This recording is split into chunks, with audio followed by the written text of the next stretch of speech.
మంచిర్యాల జిల్లా రోడ్డు భద్రతా నియమాలు పాటిద్దాం, సురక్షితంగా గమ్యాన్ని చేరుదాం. బెల్లంపల్లి ఏసీపీ రవికుమార్ జాతీయ రోడ్డు భద్రతా మాసోత్సవాల సందర్భంగా Bellampalli ACP Ravikumar, Mandamarri CI Shashidhar Reddy, SI Rajasekhar police సిబ్బందితో కలిసి సిఈఆర్ క్లబ్ మనమర్రిలో ఆటో డ్రైవర్లకు, ప్రైవేట్ పాఠశాలల వ్యాన్ డ్రైవర్లకు, ద్విచక్ర వాహనదారులకు, ప్రజలకు ట్రాఫిక్ నిబంధనలు, రోడ్డు నిబంధనల గురించి అవగాహన కల్పించారు.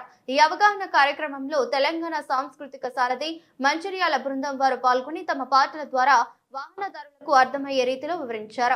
ఈ సందర్భంగా బెల్లంపల్లి ఏసీపీ మాట్లాడుతూ జాతీయ రోడ్డు భద్రతా మాసోత్సవాల సందర్భంగా వాహనదారులు ట్రాఫిక్ నిబంధనలు, రోడ్డు భద్రతా నియమాలు పాటించి వాహనాలు నడిపి రోడ్డు ప్రమాదాల నివారణకు కృషి చేయాలని తెలిపారు. మానవ తప్పిదం వల్లే రోడ్డు ప్రమాదాలు ఎక్కువగా జరుగుతున్నాయన్నారు.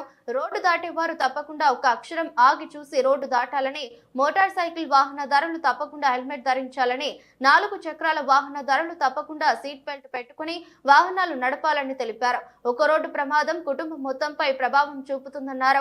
మద్యం సేవించి వాహనాలు నడపవద్దని, డ్రైవింగ్ లైసెన్స్ లేకుండా మైనర్ పిల్లలకు వాహనాలు ఇవ్వొద్దని సూచించారు. లాంగ్ డ్రైవ్ చేసే డ్రైవర్లు విశ్రాంతి ప్రదేశాలలో వాహనాలు ఆపుకుని విశ్రాంతి తీసుకుని సమయస్ఫూర్తిగా వాహనాలు నడపాలని తెలిపారు. పెద్ద పెద్ద వాహన డ్రైవర్లు వాహనాలను పార్కింగ్ ప్రదేశంలో మాత్రమే పార్కు చేయాలని సూచించారు. రాత్రి సమయంలో వాహనాలు పార్కు చేసేటప్పుడు పార్కింగ్ లైట్లు తప్పకుండా వేయాలని తెలిపారు. ఎట్టి పరిస్థితుల్లో కూడా రాత్రి సమయాలలో రోడ్లపై వాహనాలు నిలపవద్దని తెలిపారు. ట్రాఫిక్ నిబంధనలు, రోడ్డు భద్రతా నియమాలు పాటించి వాహనాలు నడిపి క్షేమంగా గమ్యస్థానాలకు చేరుకోవాలని సూచించారు. కార్యక్రమంలో Mandamarri circle inspector Shashidhar Reddy, SI Rajasekhar, ASI Majeed, police సిబ్బంది, తెలంగాణ సాంస్కృతిక సారథి, కళాకారులు మరియు వాహనదారులు పాల్గొన్నారు. ఒకవేళ ఆటో సీట్ పెద్దగా ఉంటే ఒకళ్ళు కూర్చుంటే పర్వాలేదు, వాళ్ళ కాళ్ళు ఇట్లా పెడుతున్నారు. ఇడిదిక్కు నిజామాబాద్ వెళ్ళి మళ్ళా నిజామాబాద్ నుంచి ఆరులో దగ్గర నా యొక్క గవర్నమెంట్ ఉన్నాడు. ముందర నేనే బండి నడుపుతున్నా.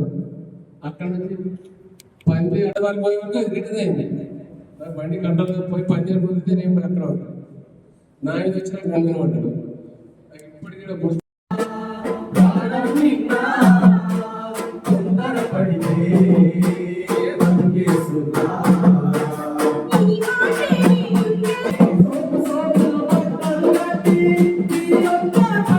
మనకు రామకృష్ణాపూర్ నుంచి స్టార్ట్ అవుతుంది.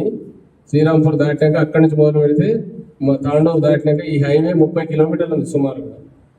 మనకు 2024లో 53 మంది యాక్సిడెంట్లు చనిపోయారు. 53 మంది చనిపోయారు.